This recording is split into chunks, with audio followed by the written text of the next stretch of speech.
Hello and welcome to the Following Truth Bible study on YouTube. I'm your host, LJ. This episode is going to be looking at, did Jesus break the Sabbath? There is a claim by many non-Christians, but also by a lot of professing Christians today, that Jesus broke the Sabbath. The non-Christians use this to show that Jesus was a lawbreaker, a hypocrite, and a sinner. The Christians often state that he was none of these, but as the Lord of the Sabbath, he had all authority to do so. There are a couple of passages that are most often cited to prove this claim that Jesus broke the Sabbath. One passage can be found in Matthew 12, where Jesus and his disciples went through corn on the Sabbath, picking the corn and eating it. That's in Matthew chapter 12, verses 1 through 7. At that time, Jesus went on the Sabbath day through the corn, and his disciples were anhungered, and began to pluck the ears of corn and to eat.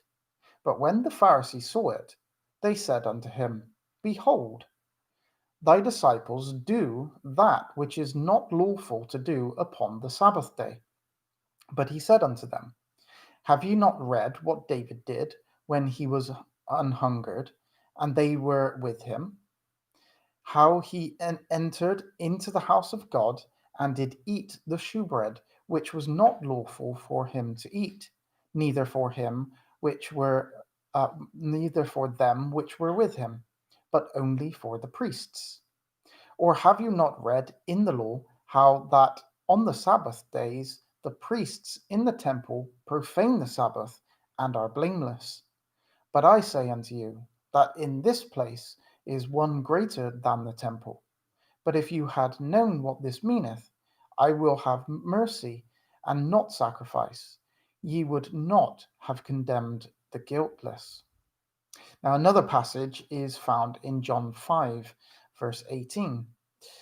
Therefore, the Jews sought the more to kill him, because he not only had broken the Sabbath, but said also that God was his Father, making himself equal with God. Here it is claimed that Jesus stated that it is stated that Jesus broke the Sabbath. So, as usual, uh, at first glance, if we look at these verses on their own, at the basic level, the passages do seem to support the claims. However, we are not going to just look at these passages and this verse their own. We're going to look at a little bit deeper into the actual meaning, and we'll get a true understanding of what actually is being claimed. We must harmonize Scripture with Scripture. We cannot ignore some in order to understand the passage in question or to keep an understanding that we have. Now, this is not an argument for or against New Testament Christians having to keep the Sabbath or not.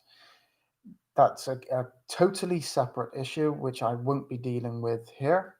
Only, did Jesus break the Sabbath? Jesus explicitly states that he kept his Father's commandments. John 15:10. If you keep my commandments, ye shall abide in my love, even as I have kept my Father's commandments and abide in his love.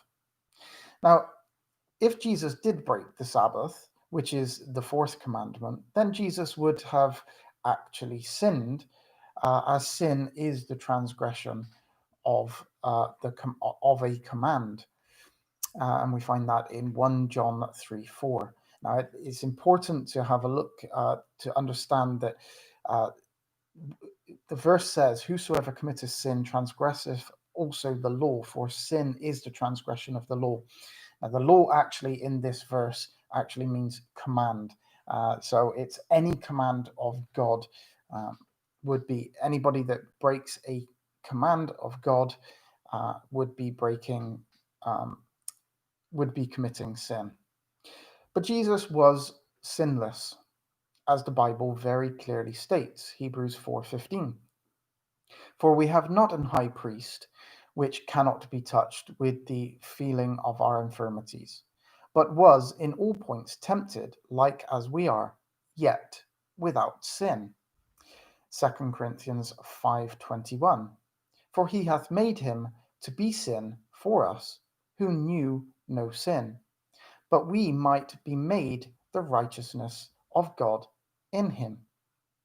So, how do we reconcile the claim that Jesus not only broke the Sabbath, but actually admitted to doing so, with this claim to have kept the commandments and the Bible's attestation to him being sinless?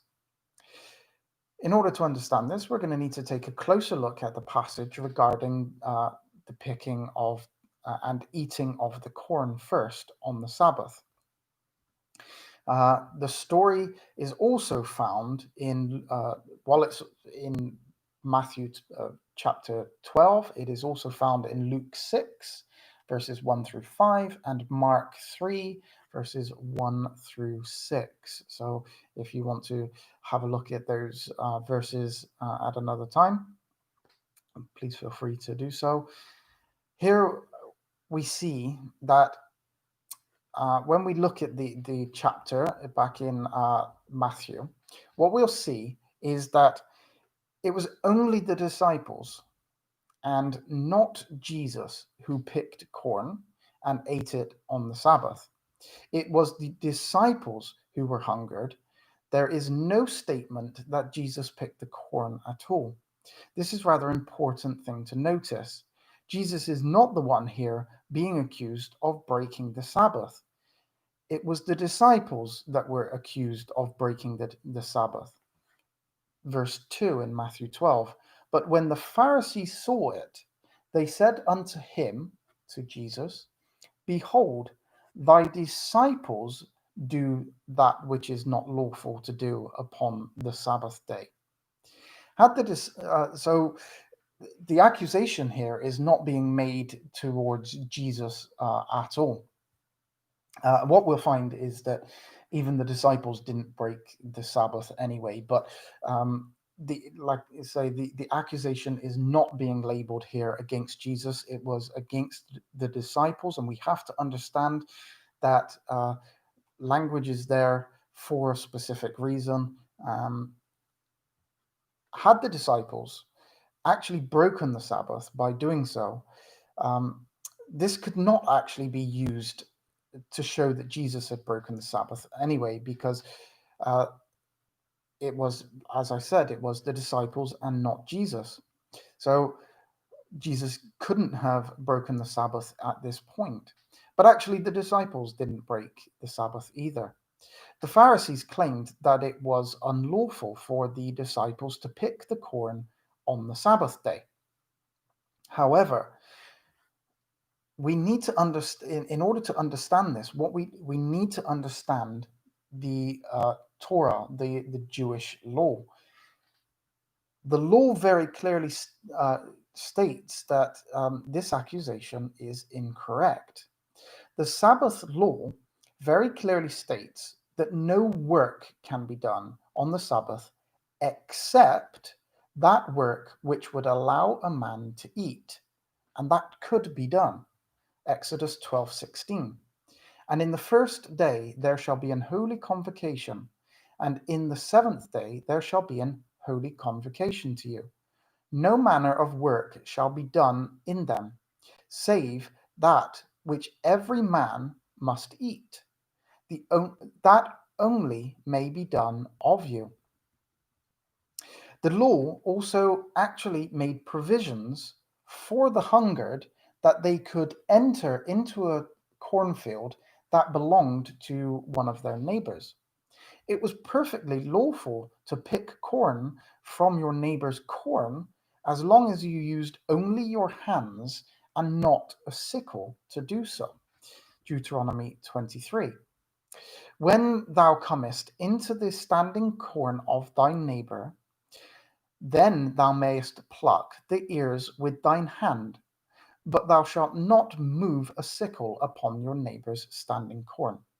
So, what this meant is that if your neighbour had a field of corn and you went into that field and you were hungry, you could pick the corn to eat it, but you were not allowed to use a sickle. Using a sickle would indicate that you were harvesting and you were not just collecting for your own hunger.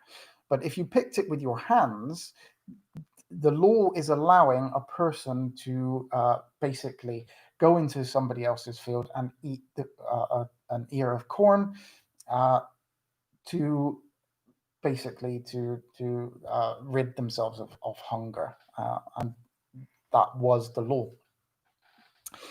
In the account of the event attested to by Luke, it specifically states that they used their hands and not sickles.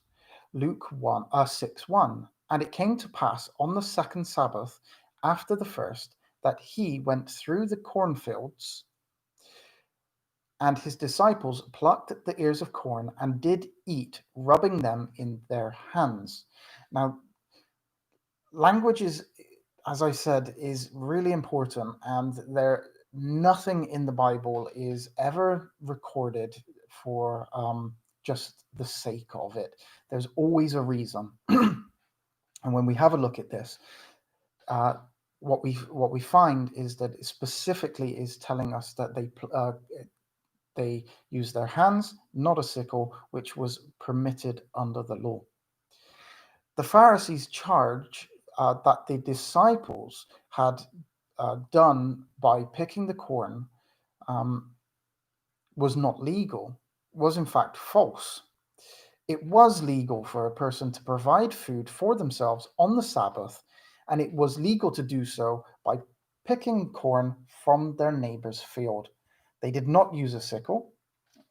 They were perfectly within the law on both accounts. They were not working illegally according to the law itself, which is why Jesus said that the disciples were guiltless. But if you had known what this meaneth, I will have mercy and not sacrifice, ye would not have condemned the guiltless. Notice here that Jesus refers to mercy. This will become relevant in a little bit. Neither Jesus nor the disciples had actually broken the law, and so had not, in fact, broken the Sabbath. Jesus, in his rebuttal to the Pharisees, referred to the story of David and his men eating the shewbread that was not legal for them to eat. Matthew 12:3. But he said unto them, Have ye not read what David did when he was hungered, and they that were with him, how he entered into the house of God and did eat the shewbread, which was not lawful for him to eat, neither of them which were with him, but only for the priests. Jesus used the account of David and the shewbread to highlight the hypocrisy of the Pharisees. The Pharisees had not condemned David or the priests for doing what was actually unlawful to do when David and his men were in need of food, seeing that it was an act of mercy towards David and by the priests. Yet they condemned the disciples, even though they had, in fact, done nothing wrong according to the law. Rather, they had acted perfectly in line with it. But David had been allowed to eat the shewbread that was only meant for the priests because he was an hungered. And it was an act of mercy towards David. Furthermore, Jesus then highlighted the fact that the priests profane the Sabbath, yet were blameless for doing so. Matthew 12:5. Or have you not read in the law how that on the Sabbath days the priests in the temple profane the Sabbath and are blameless. The reason the priests were blameless was because the law actually commanded them to work on the Sabbath. Priests were allowed to sacrifice on the Sabbath according to the law, which is work. Numbers 28:9. And on the Sabbath day, 2 lambs of the first year without spot, and 2/10 deals of flour for a meat offering, mingled with oil, and the drink offering thereof. This is the burnt offering of every Sabbath, besides the continual burnt offering and his drink offering.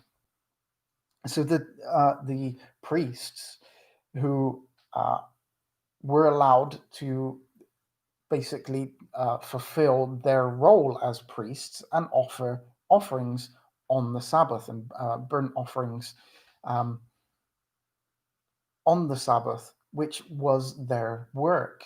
But they were allowed to do it under the law. The law required a boy to be circumcised on the 8th day, Leviticus 12:3, and on the 8th day the flesh of his foreskin shall be circumcised.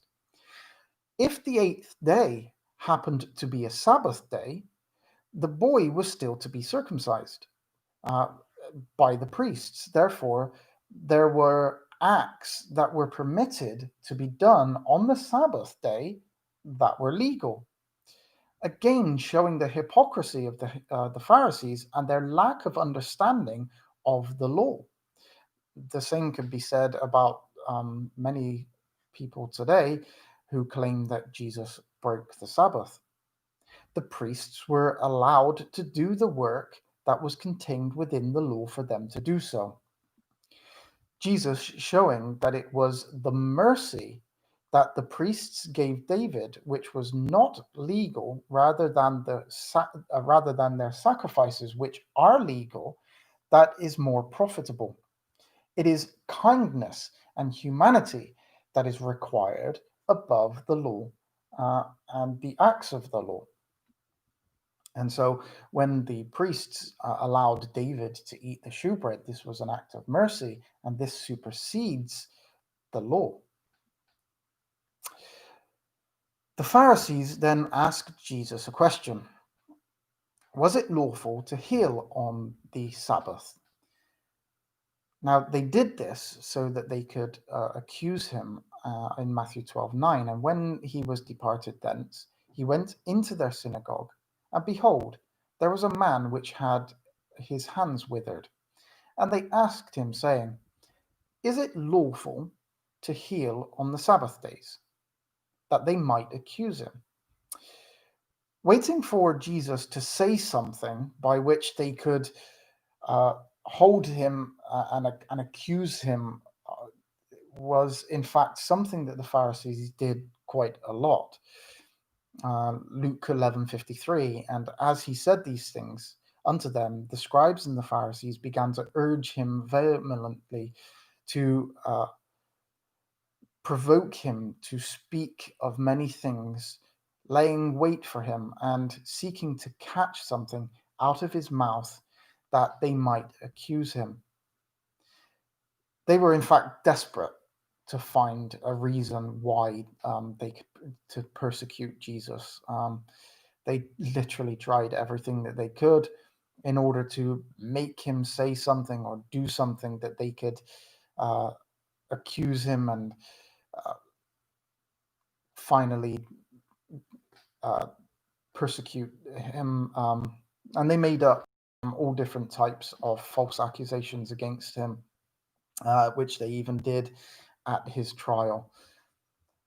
But Jesus replied to them again according to the law itself, Matthew 12:11. And he said unto them, What man shall there be among you that shall have one sheep, and if it fall into a pit on the Sabbath day, will not lay hold of it and lift it out? How much then is man better than a sheep?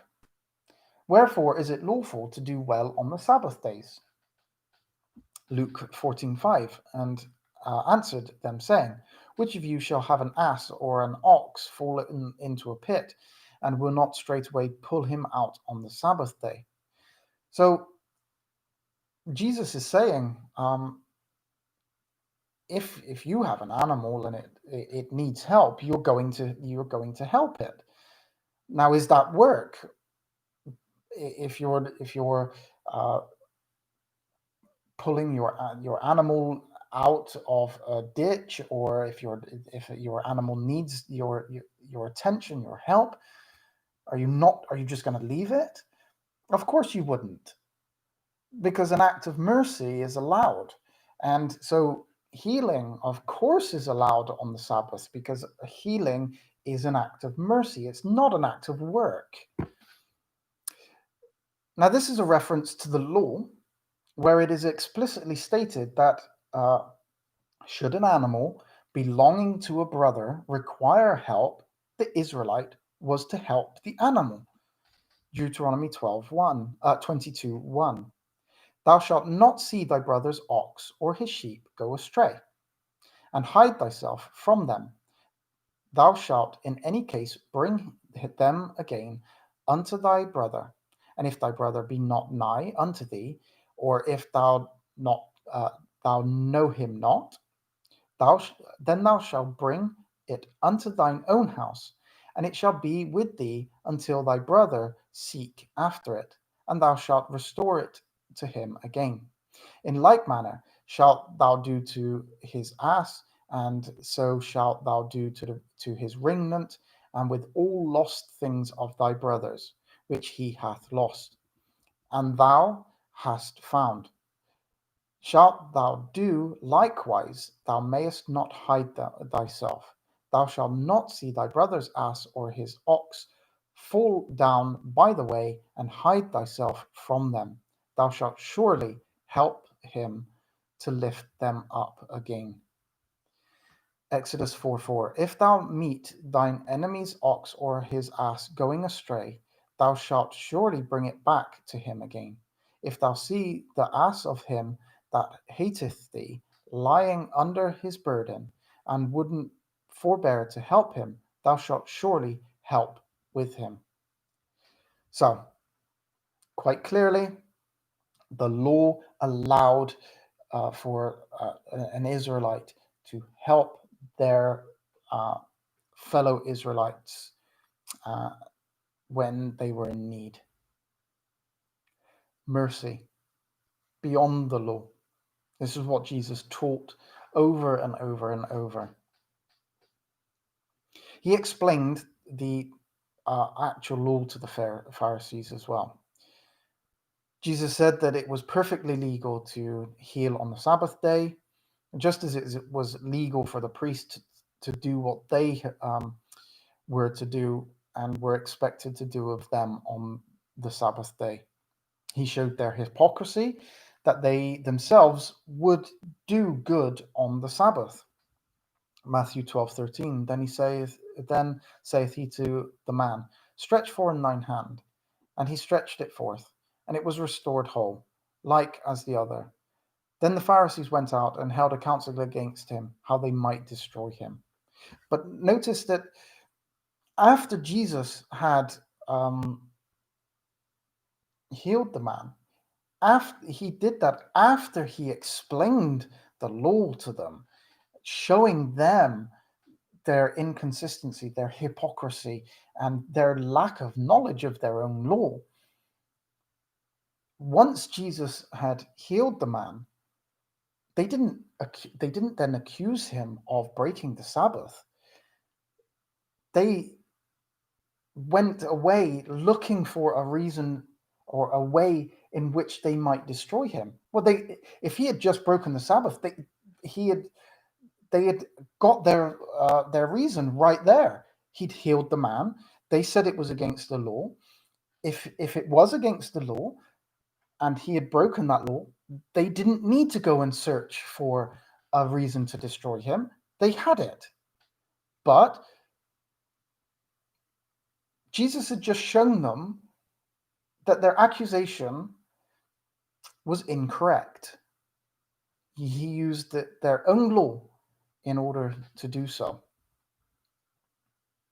Which then So this leads us to the second passage, where some claim that it was specifically stated that Jesus did break the Sabbath.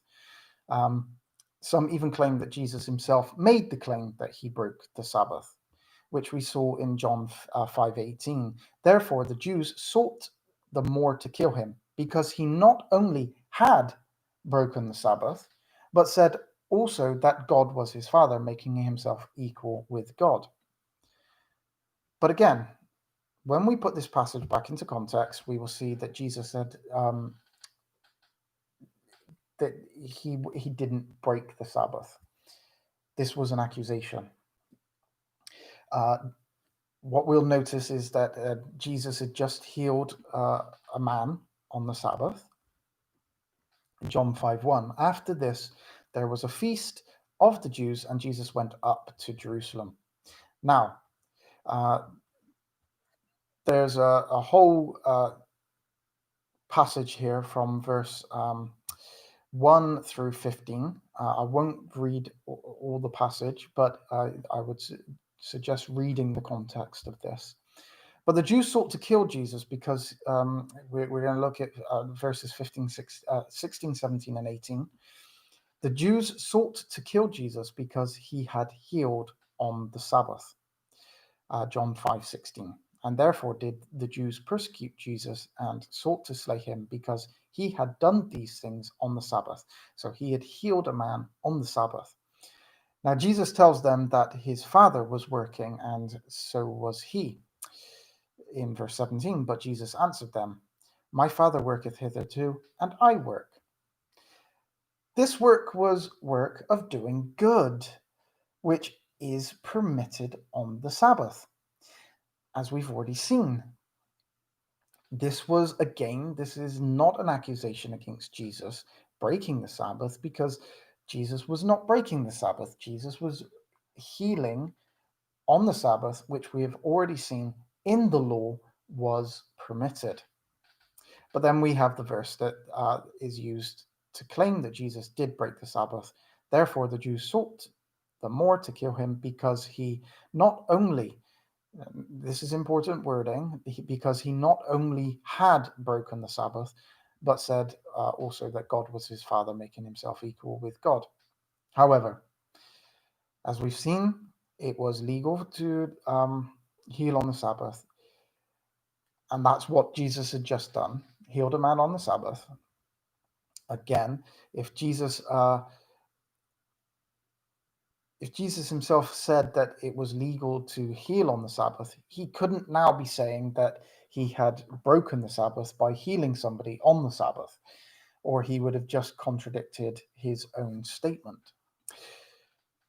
What we see is actually, this is John's commentary of the claims that the Jews had made. The Jews made the claim that Jesus had broken the Sabbath, not that he had broken the Sabbath. This is all that John is doing is recording down the claim that the Jews had made against him. The Greek translated, he not only had broken and himself, are in the third person. This is a recording of what they said, not what Jesus said. John is stating in the third person what the Jews, not Jesus, had made claim. Jesus had said that God was his Father, and he had only said that God was his Father. That was what Jesus said.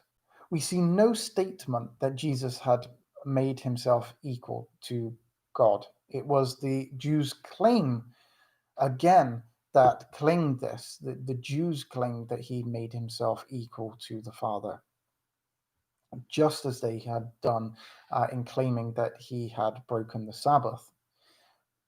But this is the Jewish claims against Jesus. And the Bible isn't recording that Jesus broke the Sabbath. Only the Bible is recording the Jewish claims of it. In fact, had Jesus said that he was equal to God, this would again contradict his own claim that God was greater than him in John 14:28. But just as Jesus had not claimed he was equal with God at all, he had not actually claimed to have broken the Sabbath. These are false accusations against Jesus. We see in another passage Jesus was accused of making himself God, John 10:33. The Jews answered him, saying, "For a good work we stone thee not, but for blasphemy, and because that thou, being a man, makest thyself God." However, Jesus corrected them by saying he had in fact said that he was the Son of God and not God himself. Now, what about the statement that Jesus made that he is the Lord of the Sabbath? Matthew 12:8. For the Son of Man is Lord even of the Sabbath day. And this is found in Mark 2:28 and also Luke 6:5. Does this mean that Jesus had authority to break the Sabbath? Well, even if it did, even if it did mean that he had the authority to break the Sabbath, we've already seen that Jesus didn't break the Sabbath. He did what was perfectly legal for him to do. So, in this sense, it doesn't matter. But that's not what he is actually claiming anyway.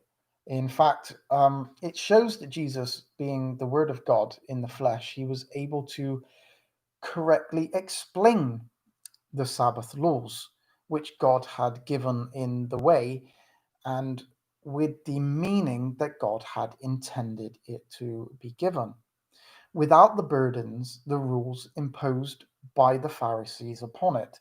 We have to remember that the Pharisees, there is the law of Moses, but then there is also the oral law that is given by the Jews, that they have put extra rules to explain certain things. The rules under Jewish law for the Sabbath are pretty crazy. Like they're not allowed to turn on a light switch, and they can't turn on the oven and things like that, because that's is starting a fire. It's a flame. All of these have been added to the law in order to explain it. And these were these are all the oral laws, and there are hundreds of these different laws, and they're pretty crazy, some of them. But Jesus, being the Lord of the Sabbath, being the one that was sent by God, he explained the law and was able to explain it in the correct way, in which God had meant it, and without all of those traditions and overburdenment of the law. Now, we can't ignore that Jesus first states that the Sabbath was made for man, not man for the Sabbath. Now, it is after this statement that Jesus says that he is the Lord of the Sabbath. In Mark, it is recorded that the Sabbath being made for man is the reason he is the Lord of it. In Mark 2:27, and he said unto them, the Sabbath was made for man, and not man for the Sabbath. Therefore, the Son of Man is Lord also of the Sabbath. The Sabbath was meant to be a delight, not a burden.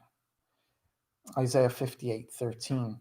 If thou turn away thy foot from the Sabbath, from doing thy pleasure on my holy day, and call the Sabbath a delight, the holy of the Lord, honorable, and shalt honor him, not doing thine own ways, not finding thine own pleasure, nor speaking thine own words. It was for the good of mankind, given to man being created for man. Now, the Pharisees, as I said, had overburdened the law, which Jesus actually points out to them on numerous occasions. But Luke 11:46, and he said, "Woe unto you also, ye lawyers, for ye laid men with burdens grievous to be borne, and ye yourselves touch not the burdens with one of your fingers." Mark 7:7. "Howbeit in vain do they worship me, teaching the doctrines of commandments of men." The Pharisees taught all of these commandments, which were all part of the oral law, which were all added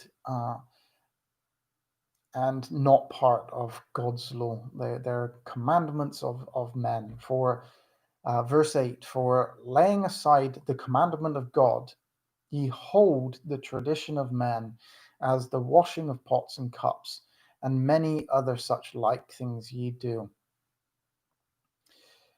This overburdening, including the Sabbath, where many prohibitions were added to the Sabbath by the Pharisees, often, as we have seen, that actually contradict the actual laws of that were given by God. It was a day of rest, not a day of burden. Exodus 35:2. 6 days shall work be done, but on the seventh day there shall be to you an holy day, a Sabbath of rest to the Lord. Whosoever doth work, therein shall be put to death. Work, not good deeds. It is through Jesus and not the law that we find this rest. Matthew 11:28. "Come unto me," and this is Jesus speaking, "come unto me, all ye that labor and are heavy laden, and I will give you rest." Jesus came to remove all of that, those burdens away. Jesus, having been given all authority by God, and removing the law and all the burdens that came along with it, provides the way in which we enter into God's rest. True rest, with all the burdens removed. Hebrews 4:1. "Let us therefore fear, lest the promise being left us of entering into his rest, any of you should seem to come short of it. For unto us was the gospel preached, as well as unto them. But the word preached did not profit them, not being mixed with faith in them that heard it. For we which have believed do enter into rest, as he said, as I have sworn in my wrath, if they shall enter into my rest, although the works were finished from the foundation of the world. For he spake in a certain place of the seventh day on this wise, and God did rest the seventh day from all his works. And in this place again, if they shall enter into my rest, seeing therefore it remaineth that some must enter therein, and they to whom it was first preached entered not in because of unbelief. Again, he limiteth a certain day, saying in David, today, after so long a time, as it is said, today, if you will hear his voice, harden not your hearts. For if Jesus had given them rest, then would he not afterwards have spoken of another day? There remaineth therefore a rest to the people of God. For he that is entered into his rest, he has also ceased from his own works, as God did from his. Let us labor, therefore, to enter into that rest, lest any man fall after the same example of unbelief. And so it is through Jesus that we enter into the new Sabbath rest in the new covenant. Jesus, therefore, who is Lord over all, except for the one that has made him Lord, of course, is also Lord of the Sabbath. He did not break the Sabbath. He perfectly fulfilled everything that was expected of him. And he kept his Father's commandments. And he taught the Pharisees and showed them what the law meant and how they themselves didn't keep the law, despite accusing him of doing so. Thank you very much for watching this study. If you liked it, please give it a thumbs up. Please subscribe if you haven't already. If you would like to support my work, you can do so through Patreon, which there's a link in the description. And I look forward to seeing you on another study. Shalom.